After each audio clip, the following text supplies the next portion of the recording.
The digital divide in our classroom. Traditionally, the digital divide has been defined as a gap in access to technology, those who had access versus those who did not. The cause of this has predominantly been due to income inequality among students as well as schools. This puts students at a disadvantage both academically as they're unable to complete at-home assignments, as well as socially as they lack access to news or current events. While access is still an issue today, the definition of the divide has expanded to include knowledge as well as use of technology. The cause of this has been predominantly due to student as well as teacher complacency in using familiar technology, as well as a lack of knowledge in that technology use. This has led to a lack of demand for appropriate technology, as well as an inefficient use of technology. How large is the digital divide? The size of the divide depends mostly on discrepancies on 3 levels, the first being access and support. Several schools lack the adequate funding needed to provide classrooms with technology, training, and appropriate maintenance. On the second level, discrepancies are with frequency of use, how often and with what intent the technologies are being used. And finally, discrepancies in competency exist, in which depends on how the technology is being used to empower students and make them feel comfortable to use their skills and abilities independently. Let's look at an example of the digital divide within classrooms.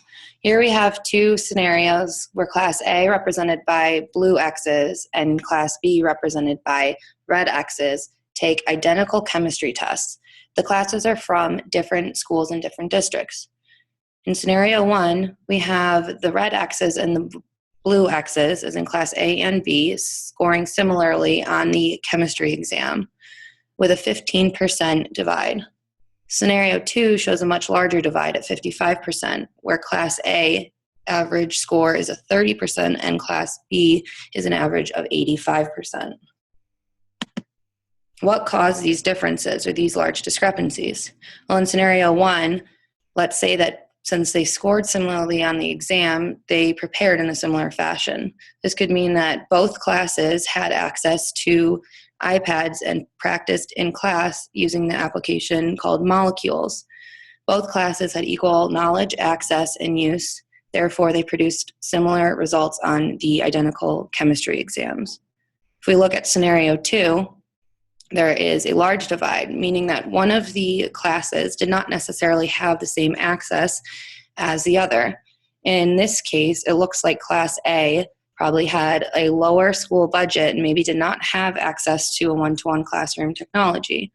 Therefore, it produces a large digital divide. There are a few things that are being done to narrow the divide. For example, the push for one-to-one classrooms allowing equal access to technology for students.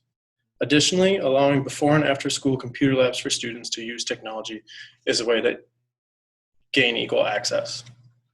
As teachers, our responsibility is to train ourselves and students to be well-versed in technology. A way to do this is through training programs.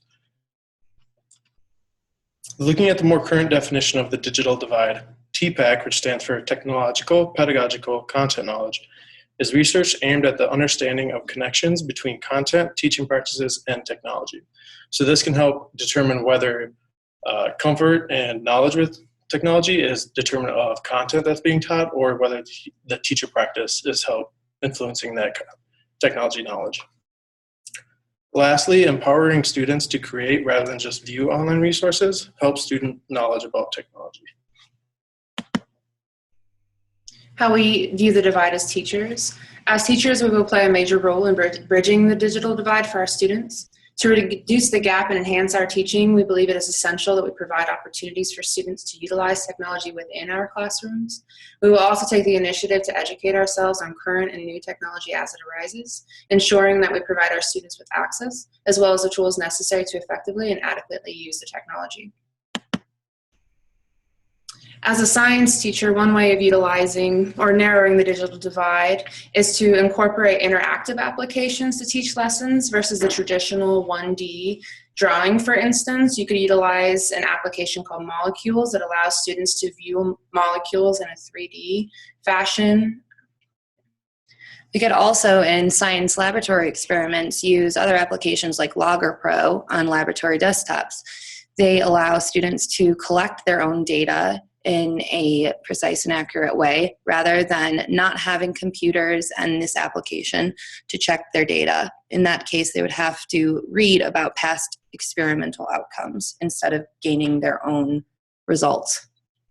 As English teachers, we could narrow the divide by providing in-class time to access computers to research and type papers.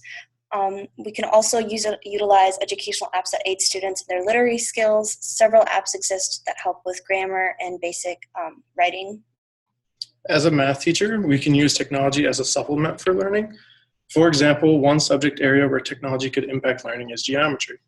For example, when first learning three-dimensional figures, it will be very useful to see rotations rather than just use graph paper to see those rotations. Additionally, mathematics is notorious for lacking student interest. Technology could help mitigate that lack of interest. So how we plan to address the divide is through continuing to educate ourselves on technology to be more knowledgeable. Also, we need to ensure access for our students in both school hours and out of school hours, because there may be cases where students don't have access at home. Therefore, we should have before and after school computer labs. Lastly, we advocate for budget room or grants which would financially support the purchasing, training, and maintenance of classroom technology. Overall, our goal as teachers is to narrow the digital divide by increasing access, knowledge, and utility for ourselves and for our students. Thank you.